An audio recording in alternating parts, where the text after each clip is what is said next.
chose him for her own.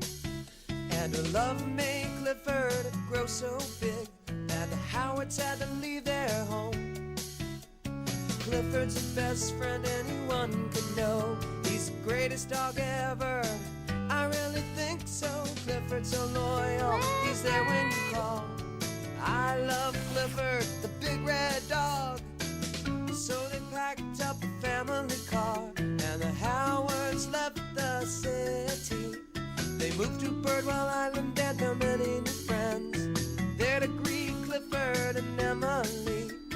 Clifford's so much fun, he's a friend to us all. I love Clifford,